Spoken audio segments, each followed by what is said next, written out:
Welcome to ফ্যাফ্লেভার্স। আমি নবনীতা। আজকের recipe mango stuffed kulfi. গরমের দিনে এটা খেতে অসাধারণ লাগবে। তো চলুন রেসিপিটা এবার দেখে নিই। প্রথমে 2 কাপ দুধ বা হাফ লিটার দুধ আমি একটা কড়াইতে নিয়ে নিলাম। দুধটাকে মিডিয়াম ফ্লেমে জাল দেব। জাল দেওয়ার সময় কন্টিনিউয়াসলি নেড়ে যেতে হবে যাতে দুধটা নিচে ধরে না যায়। এবার কিছুটা গরম দুধ বাটিতে রাখা মিল্ক পাউডারে নিয়ে দুটোকে ভালো করে মিশিয়ে নেব যাতে মিশ্রণে কোনো লাম্প না থাকে।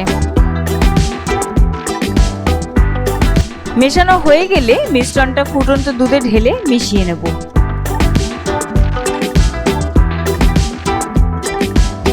কিছুটা ঘন এলে দুধেতে আমি 1/4 কাপ ঘরে পাতা মালাই দিয়ে দিলাম। এখানে মালাইয়ের বদলে আপনারা ফ্রেশ ক্রিম ব্যবহার করতে পারেন। তারপর 4 টেবিল স্পুন চিনি দুধে দিয়ে ভালো করে মিশিয়ে নেব।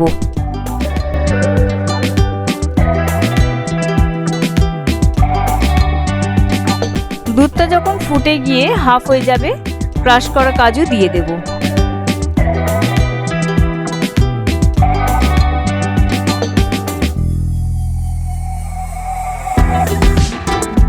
এরপর 1/4 টিস্পুন ছোট এলাচের গুঁড়ো দিয়ে ভালো করে মিশিয়ে নেব।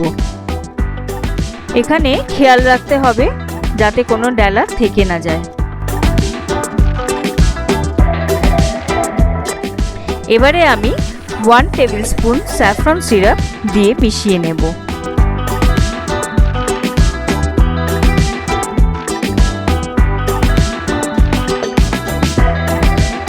এই কনসিস্টেন্সিতে এসে গেলে ফ্লেম বন্ধ করে আমি এটাকে একটা গ্লাসে ঢেলে নিচ্ছি। তারপর কুলফি মিক্সচারটাকে ঠান্ডা করার জন্য রেখে দেব। আমি এখানে 4টে পাকা হিমসাগর আম নিয়েছি। আমের মাথাটা চাকলা করে কেটে নিচ্ছি, ঠিক এখানে যেরকম দেখিয়েছি। তারপর খুব সাবধানে আঁটির চারপাশ নিচে অবধি ভালো করে কেটে আঁটিটাকে বার করে নেব। আম তো সবার প্রিয়। আমার চ্যানেলে আমের অনেক রেসিপি দেওয়া আছে, যেমন আমের ice cream, jam, Sandesh, Shrikhand, crepe এবং আরও কিছু। নিচে ডেসক্রিপশন বক্সে লিংক দেওয়া আছে, আপনারা সেখান থেকে রেসিপিগুলো দেখে নিতে পারেন। যদি ছুরি দিয়ে আঁটি বার করতে অসুবিধে হয় তাহলে একটা সাঁড়াশি দিয়ে টেনে বার করে নিতে পারেন। খেয়াল রাখবেন আঁটির সঙ্গে যেন বেশি আম বেরিয়ে না আসে। 4টে আমকে আমি এখানে এভাবে কেটে নিয়ে 4টে বাটিতে বসিয়ে নিয়েছি যাতে কুলফি মিক্সচার ঢালার পর পড়ে না যায়। মিক্সচারটাকে আমের মধ্যে ঢেলে দিয়ে আমের মাথাটাকে বসিয়ে দিচ্ছি। মিক্সচারটা আমের মুখ অবধি ভরবেন না, কেন কি জমে যাওয়ার পরে ওটা বেরিয়ে আসতে পারে। এবার তৈরি করে নেওয়া আমগুলোকে ফ্রিজারে 8 ঘন্টা বা সারা রাত রেখে দেব। পরের দিন আমগুলো ফ্রিজার থেকে বার করে নিয়ে এলাম।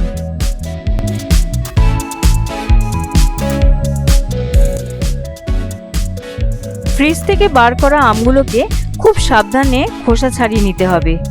আমগুলো ভীষণ ঠান্ডা থাকে।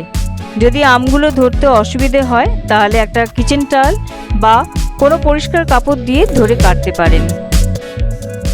আমার চ্যানেলের নতুন আপডেটস পেতে আপনারা ইনস্টাগ্রাম আর ফেসবুকে আমাকে ফলো করতে পারেন।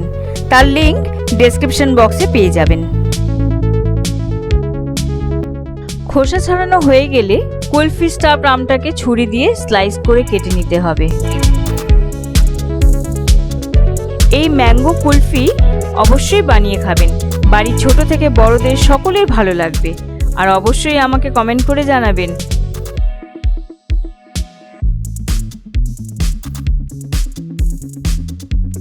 গার্নিশের জন্য একটু ক্রাস্ট কাজু আর খাবার শুকনো গোলাপ ফুলের পাপড়ি ছড়িয়ে দিলাম। তৈরি হয়ে গেল আমাদের নতুন ধরনের ম্যাঙ্গো স্টাফড কুলফি। এই দারুণ ম্যাঙ্গো কুলফি রেসিপিটা অবশ্যই লাইক ও শেয়ার করবেন। আমার নতুন বন্ধুরা আমার চ্যানেলটাকে সাবস্ক্রাইব করে পাশে থাকা বেল আইকনটা অবশ্যই প্রেস করতে ভুলবেন না, কেন কি আমি চ্যানেলে যখনই নতুন রেসিপি দেব নোটিফিকেশন আপনাদের কাছে পৌঁছে যাবে। Stay tuned with us.